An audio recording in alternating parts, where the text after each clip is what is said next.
Friday Night Racing on Off the Ball. Brought to you by Horse Racing Ireland. Love every racing moment. Visit hri.ie. Right, you're very welcome along to this week's edition of Friday Night Racing. It's Ger and Johnny with you in studio. We're taking you through all of the world of racing and everything else going on.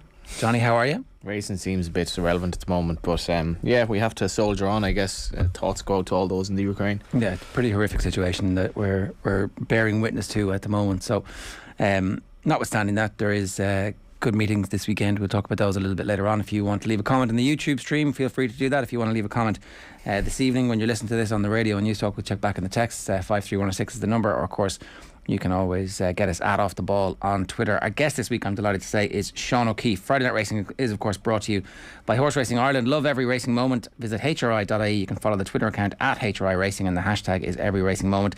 Sean, good afternoon to you. How are you? Good afternoon. Good, yeah. Yeah. Well. What's the crack with you? How are you getting on at the moment?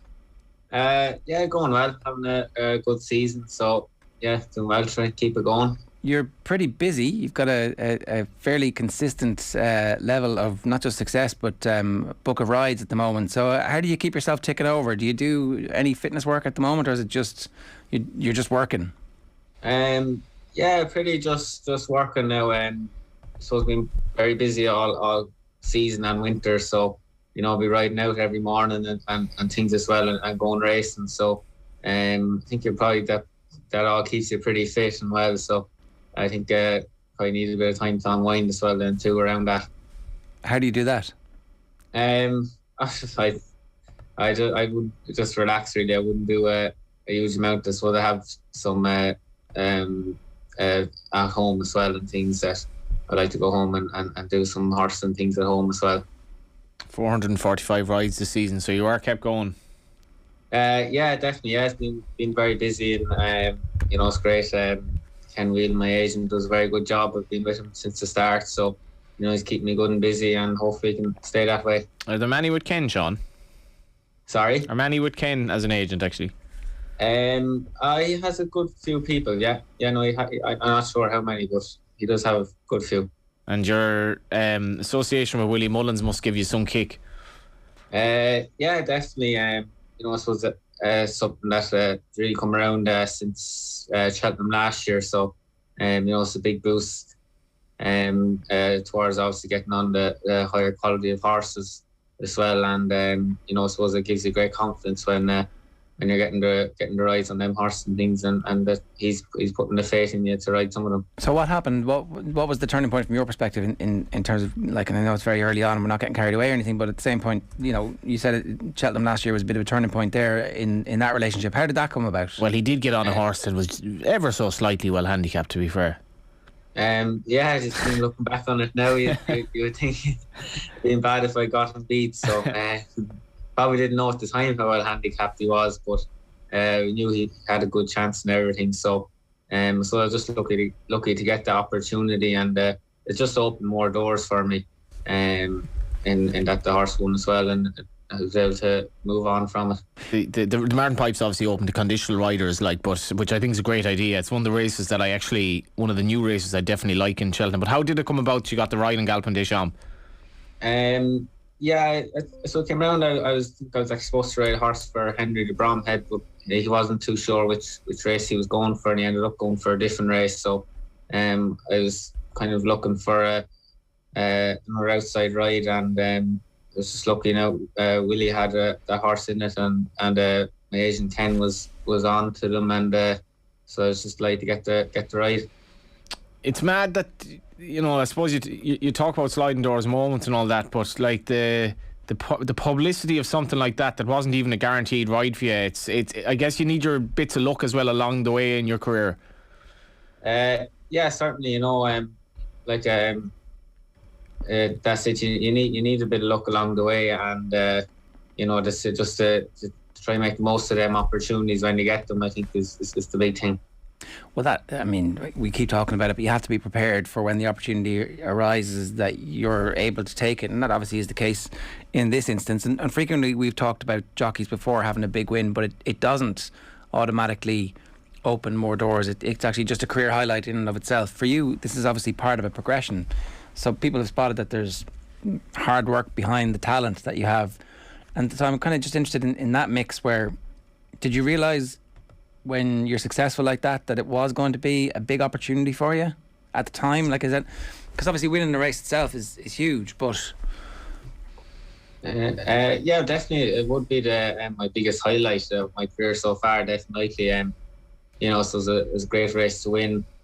You know, and to ride a winner at Cheltenham Festival is something that I suppose when you're younger that you would always dream of doing, and you probably never think that you actually would. So you know, to actually do that was a great thrill, and it definitely is my biggest highlight. You know, so I was hoping at the time maybe it might open a door for me to get into, just to pick up some of the spare rides that were going there, and you know, so hopefully that I just continue to do that. My Racing Moment is brought to you by Horse Racing Ireland. Share every racing moment. Visit hri.ie or follow Horse Racing Ireland on social media. I'm really always interested in this, Sean, when you talk about that. Like, obviously you had to put the work in to get the ride in the first place, but knowing at the time that it is an opportunity for you, do you do anything different? Is it just about confidence that you get from being successful in a situation where somebody like Willie Mullins trusts you in a race like that? Yeah, definitely. I suppose you will get confidence in that. I suppose you get a lot of confidence from riding winners, and you know, even riding horses of better quality and everything. I think you know, you can feed on that a lot, and can help you improve a lot as well. And how do you improve? Because that's the $64 million question, isn't it? As a jockey, it's like, get better horses is generally the answer that we get. That's it. I suppose experience is probably the big thing. I suppose you're always learning and improving with experience. You know, every day is a new day, and every race is different, and you know, you're always going to have different situations in races, and it's just a matter of trying to do the right thing. But I think if you make mistakes, hopefully to try and learn from it, and you know, put that experience to good use the next day. It's mad to think in the last 10 months you've ridden Concertista, Honor Jameen and Galloping Deschamps. Yeah, it's great. So this time last year, I definitely wouldn't have thought I'd be getting the chance to sit on some of those horses, and you know, so we've been very lucky now this season, and you know, so it's a great experience for me to get to sit on them horses too, and you know, in the higher quality races too. And I actually texted you the day of Concertista's win at Limerick, because I was texting you to say that I'd been on to Willie Mullins, and he was just full of praise for the ride that you gave the horse, but without kind of blowing smoke up your proverbial, you were really, really like chilled out in a race that, like, I guess you don't really want a race like that where there's a horse out in front where you're kind of half wondering, you know, this has to come back here or I'm made to look an idiot, and you just have to bide your time. Yeah, that's it. I suppose it kind of comes a point in a race where you are wondering, are they gone a bit too far, or will they come back with things. But as well as saying that the mare that day that gone from Kitty Galore, I'd actually known her pretty well myself. I'd won 3 races on her too. So you know, and I suppose she was going over a longer trip than would have been ideal for her on heavy ground. So I suppose I kind of had that in my head that I thought that she would struggle to get home. So you know, but I was just trying to ride my own mare to best pace that she needed to go through the race to finish out with strong too. I think that's so important, because like if you say you knew that Kitty Galore was a 3-mile chaser who obviously was going off hard, but like I guess if you do your homework, it does pay off in a race like that as well. Definitely, yeah. Like you know, you really have to go through the races and know some of the horses and things, and you know, can definitely be a help when you're in that race situation. It's interesting, like, because if the 3 horses I mentioned is fair enough, but like your strike rate is 9%, whereas like yourself and namesake Dara, actually you're both at 9%. So you're obviously riding a lot of horses to get experience as well that obviously wouldn't have a great chance necessarily. Yeah, definitely. You know, that I would have a lot of horses, and probably riding a lot of horses that wouldn't have you know, great chances, but you know, I think that's it. You're always learning from them, and you know, even some of the horses I think don't have much chances some days can pop up too. So you know, I just try to get as many rides as I can, and obviously this season I've been trying to get on better quality horses too. How do you stay even when you win big races, and when you lose, because like a 9% strike rate is really good compared to some of the jockeys who we talk to who have different roles within the game, and there are obviously some who have a slightly better strike rate, but it's not by any means a bad strike rate at all. And at the same time, 91% of the horses you're on won't end up winning. So how do you make sure that you don't get too carried away with the 9% that do win on the absolute massive days and the small days, and then also with the general kind of run-of-the-mill stuff where, you know, you have a chance but you don't win, you don't get too down on that? Yeah, that's it. I suppose, look, even when you have a win or a good day, you know, there's going to be racing tomorrow or the next race and things that, you know, that'll bring you back down to where you need to be. You know, you're always never too far away from the fall or anything. So, you know, you never get too carried away. And I suppose, you know, when you're going through a quieter spell, you just have to stay working at it. And so, you know, I find if you're going through a quieter spell, maybe once you get one winner, you might, you know, get a couple on in a row then, you know. So just have to keep working at it. Are you already sort of, I know there's a lot between now and then, but are you already sort of thinking of Cheltenham and what you might ride in the obvious races and the less obvious races, I suppose? Yeah, look, obviously a lot of talking about Cheltenham's not too far away, and so you always be thinking what might be there. But no, really, I don't know what I'd be riding there now or anything. I'd be hopeful that I'll go over there and pick up some spare rides. But really, I can't. It's hard to know what I could get now. I did a piece with you there in Christmas, and I'm just looking back on it here at Christmas. I'm just looking back on it, and I recall that you have two main positives in life going into your apprenticeships at jockey. A, you spent time with Jim Bulger, and B, you actually did your leaving cert. Yeah, I finished my leaving cert. So I hadn't. I'd only rode my own horse, my dad's horse, and Point to Points when I was in school. And I suppose my parents wanted me to do the leaving cert, and I kind of wanted to give it a good go after that then to try and make it. Was it much of a conversation about doing the leaving cert, or were you kind of on board with it as well, thinking that's fair enough, it's a good trade-off? Yeah, no, look, I suppose I was pretty on board with it. I was probably always thought I was going to be a bit taller, heavy to be an apprentice kind of thing. So I suppose I was always kind of looking at just getting my amateur license and you know, just getting some rising point to points and things. You know, so that, you know, you can do that and finish school. You know, it's much more workable. Yeah, well, that's interesting, because obviously something changed and you decided you're going to make a go of it as a professional. Yeah, so I once I finished school, I gave it a go then full time as an amateur, and you know, I had some good success on the point to point field. I was joint leading novice rider in that, and I rode a few winners on the track. So I you know, decided that summer then that I turned conditional. I was light enough for that, and it's probably what I wanted to do all the time too. Right, so it was kind of always in the back of your head. And was it much of a challenge to get to the weight under control to a point where you're like, actually, you know what, why not just go for it? No, my weight was always pretty good. I was probably very light to be riding as an amateur and point to points and things, and you know, so my weight was always good. I don't have to worry too much about it, and you know, it's pretty stable there now, and I don't have to do too much sweating now or looking after too much. Right. So obviously, then the decision to do the conditional and to write out your claim, that's all been completely vindicated. Is there a point where you realise early on that you're actually going to be able to do this and you're going to be good at it? No, I suppose you probably always have to have the belief in yourself that you can do it.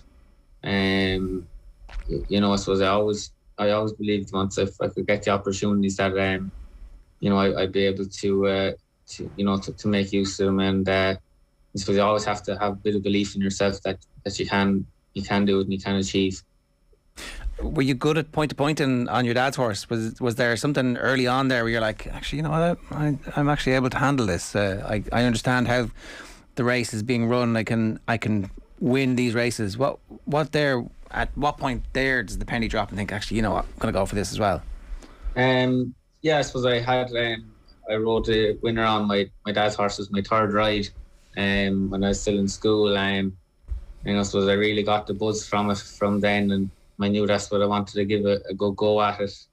And then when I was finished school, I was working for Liz Doyle, and I'd rode a bumper winner on my second ride in the track. And I suppose that gives you a bit of confidence, and I suppose that other people can see that maybe you'll be okay, and they'll be willing to give you some rides as well. Well, what was it like going into the weighing room when you went in? I mean, I suppose you came in there's a bit of a changing of the guard type era in racing with McCoy, Walsh, Geraghty, Feely sort of bowing out around a similar enough time, and Davy Russell like soldiering on, having a great campaign. But after that, then it's kind of, there's a bit of an age gap to the sort of the younger brigade. What was it like going into the weighing room with all these great like legends of the game? Is there a respectful kind of welcome for young jockeys? They probably kind of half knew of you anyway, but is it intimidating? I suppose it can be at times. I suppose you're going in there.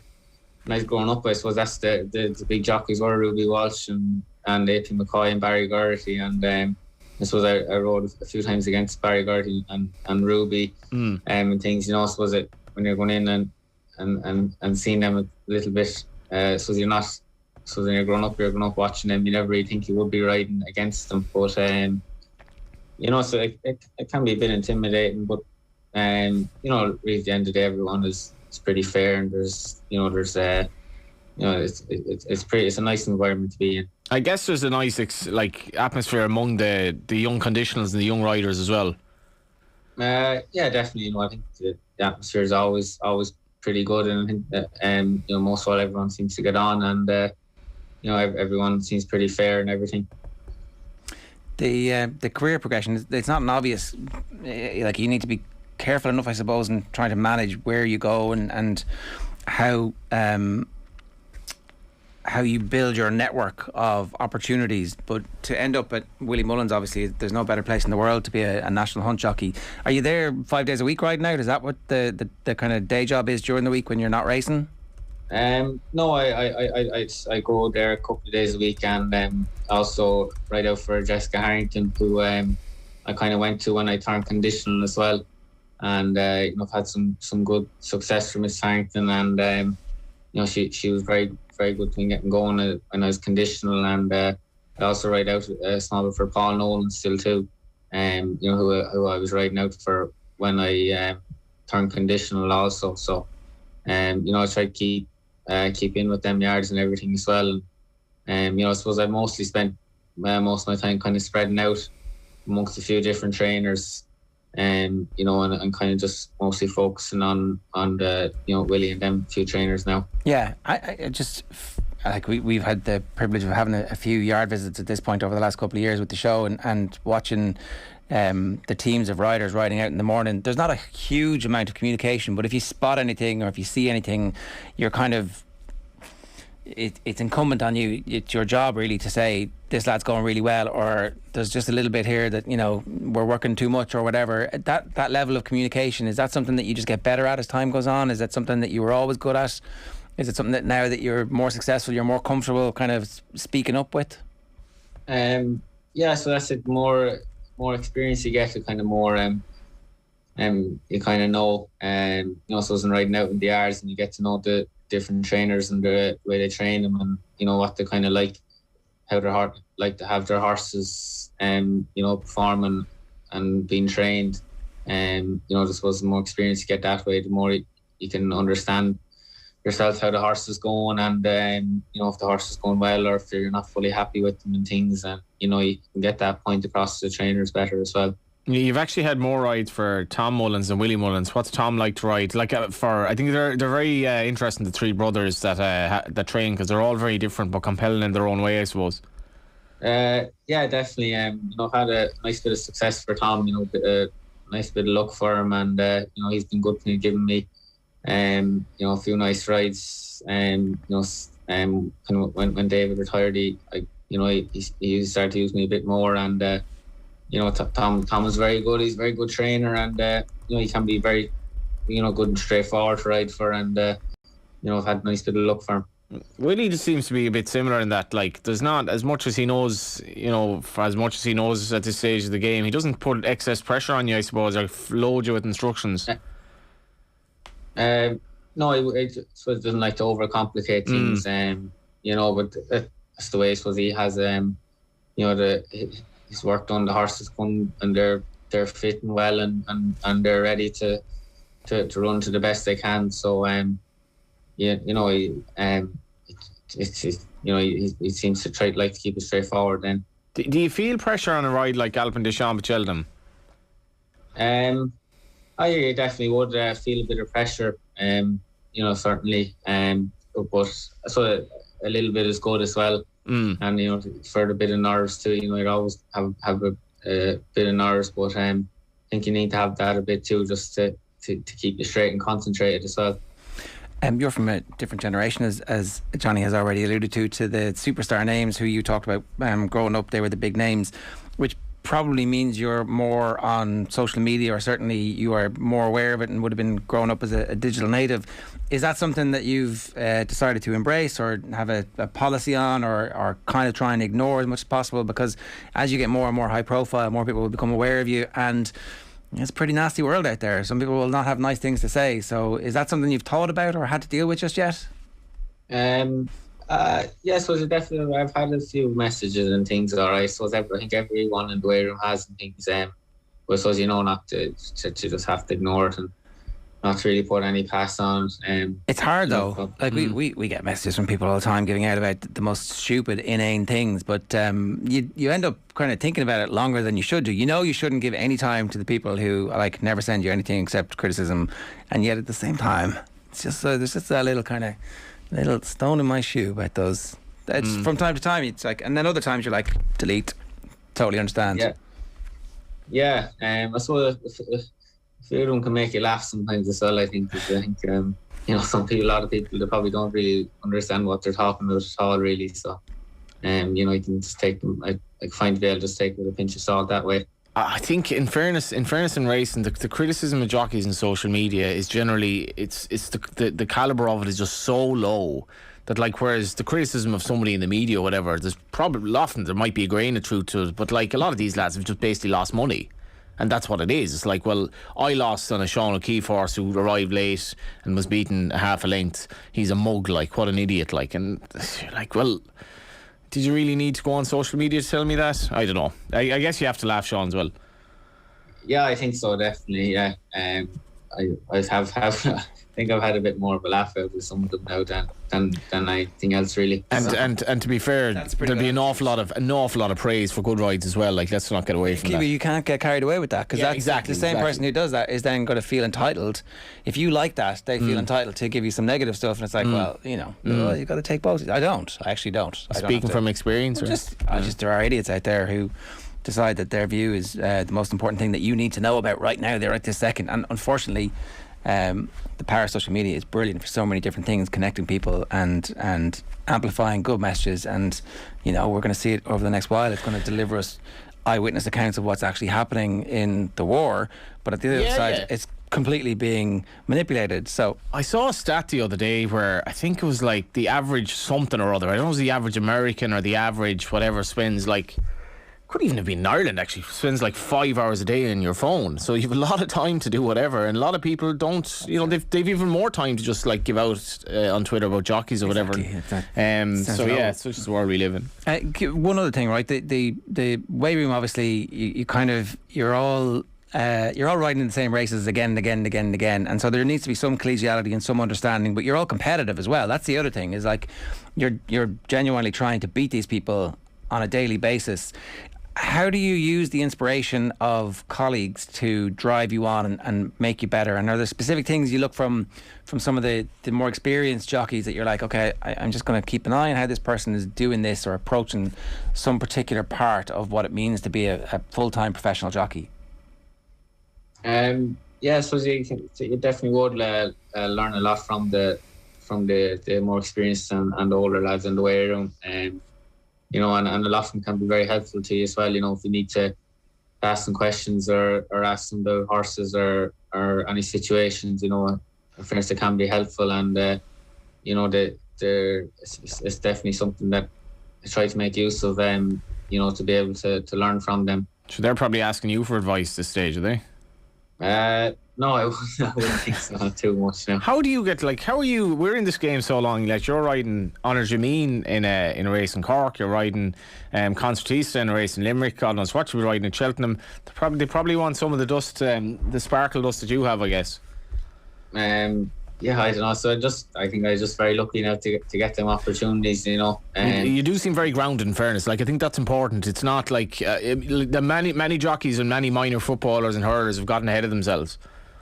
Yeah, I suppose that's it. So I don't think I think that I'd never do that. And you know, I suppose I had to. You know, I suppose I started with just having my own horse from my dad, and I suppose I was probably, you know, I had 2 years. That was all I had. You know, I couldn't get any other rides off anyone else and things. And I suppose I've slowly just been able to build it up. And you know, in fairness, since I have got going, I haven't been too quiet for a spell, but. You know, I had a few injuries starting off when I turned conditional too, and so it makes you appreciate, you know, the good days a bit more then. We've had we obviously have Shane Keegan on the show here regularly. I remember him writing a piece in the Times Ireland edition about parents of football, young footballers, and you could observe the very good footballer on the pitch playing under 18 or whatever. You could observe his father because you couldn't observe him at all. He was anonymous in the crowd and he didn't get involved. How important is an upbringing in terms of keeping you grounded as well? And like, you know, you might have a treble or you might have 6 winners in a week or whatever, but you're just for your dad to say, like, listen, this is, you know, this is the way I brought you up, and there will be pitfalls as well. Yeah, definitely. You know, so that you know, definitely brought up like that you know, it wasn't ever going to be easy or anything, you know, and you know, I suppose it's just so I think I had a good upbringing with so I grew up on a farm with horses and everything as well, and you know, I think it's a great way of life to grow up with. Wexford people are just sound as well, in fairness. Like, you'd have to say. He's buttering you up here, Sean. No, but they are. Like, I mean, he works the likes of Paul Nolan. Like, you spend a day in Paul Nolan's, you're in better form. Wexford people, like, they have a nice kind of a nice way of like not taking themselves on too seriously. Love hurling, love racing, and yeah, I am probably buttering you up a bit here, to be fair.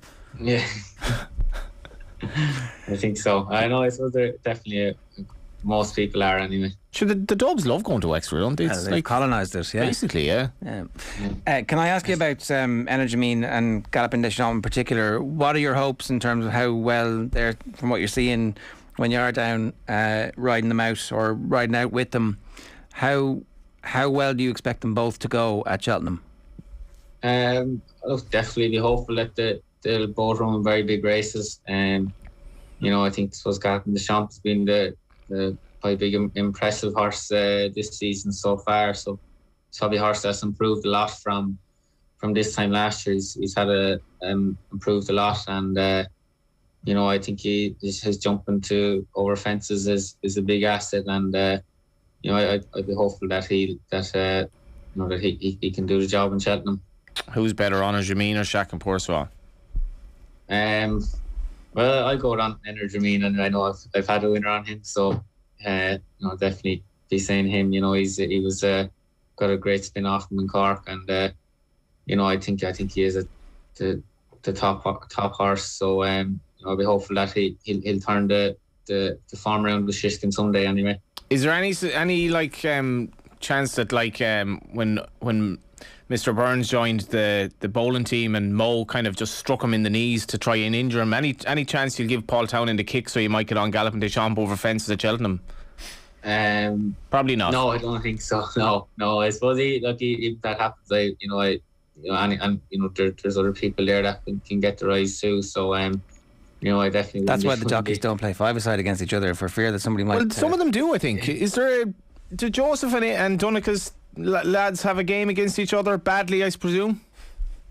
I'm not too sure now, but it's definitely not something that you'd want to be, you know, to happen to anyone else and things, you know, because I think in racing, I think a lot of things can kind of, what goes around comes around, you know, things can swing one way and swing back the other way. But just seriously, what would be the difference? You haven't ridden him over fences, but what's the difference in riding a horse like Galloping Deschamps was 100-1 at Leopardstown last year, like over hurdles. It's amazing to think that, but he was 100-1, and that was grand. Then he ran the handicap at Cheltenham, so he wins a handicap hurdle.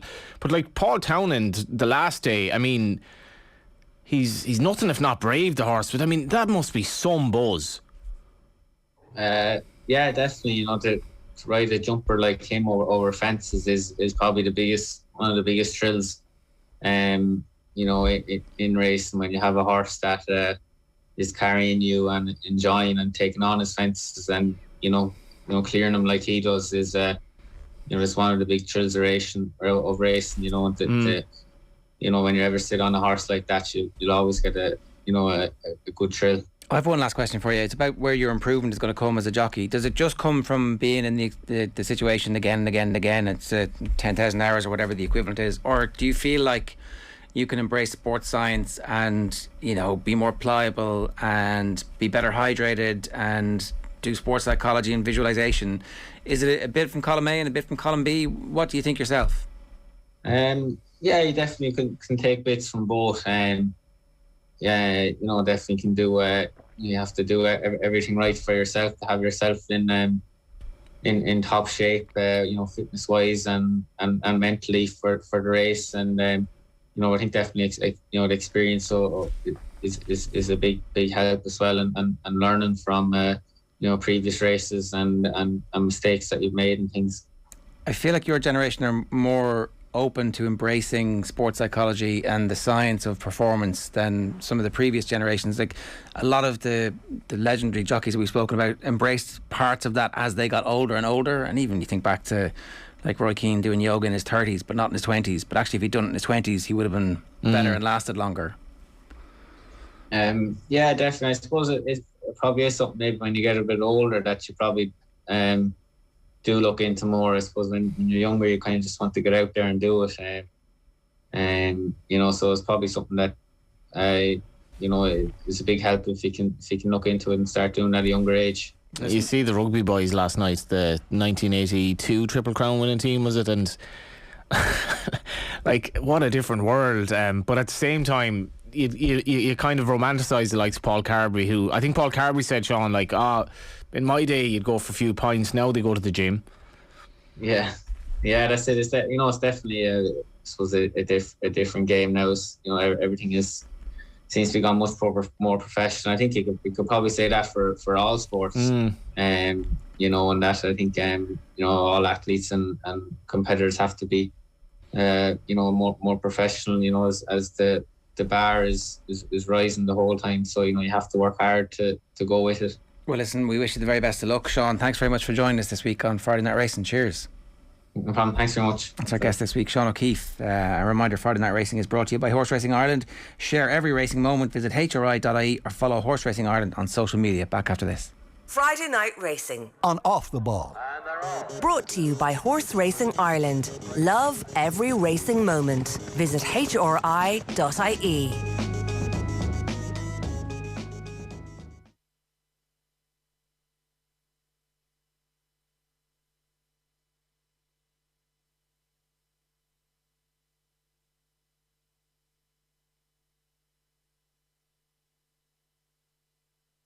Friday Night Racing on Off the Ball. Brought to you by Horse Racing Ireland. Love every racing moment. Visit hri.ie. Right, Friday Night Racing brought to you by Horse Racing Ireland. The Tote 10 to follow standings remain the same for Friday Night Racing. Johnny romping home at the moment in first place. Danny Mullins is second. I'm third. From Monday, you can join the competition as the Tote 10 to follow Cheltenham mini game opens for entries. Visit tote.ie to find out more about entering your 10 to follow stable for the Cheltenham Festival. This Saturday sees the Tote sponsor the Grade 3 Tote Bobby Joe steeplechase at Ferryhouse. Racing this weekend, Ferryhouse and Navan, is that the... Nace. Your local track. You were looking after... No, your local track is... Where is your local track? You're from Ataya, yeah? Your local... Curra. Yeah. Sorry, yeah, so Nace is going to have a really good card. It's kind of that... I think they used to call it the Cheltenham Trials Day card, and I don't think you have Cheltenham Trials really 3 weeks before it, and I don't know if they call it that anymore, but it's actually a really nice card. Really good race on both tracks tomorrow. Yeah. Or sorry, at the weekend. Anything specific? Just looking at Fairyhouse, obviously honouring Bobby Joe from somebody who was like, I'm from Newbridge near Mount Bellew, and like the Bobby Joe story, like what he did for the parish, there's actually a statue of him in Mount Bellew, and the story goes, and the story is entirely true, that after one particularly frosty evening, one reveller, shall we say, exited one of the local taverns and decided that it'd be good to get up on Bobby Joe, but then it turns out he actually couldn't get off him because he was stuck to the horse. So that caused a lot of issues. But was he naked? I mean, was he naked? He probably was in the end, actually. Certainly at some stage. But yes, Bobby Joe's statue is like a really, really iconic. I haven't. No. I haven't gotten up on a statuesque horse yet, but Burrow Saint taking on any second now. Obviously kind of Grand National ambitions for any second now and Burrow Saint, and it's that type of race which is appropriate given that it honours Bobby Joe. We've a very good juvenile hurdle to start off with as well, and Nace is a cracking card on Sunday, and then we have the Saudi Cup as well. Okay. Yeah.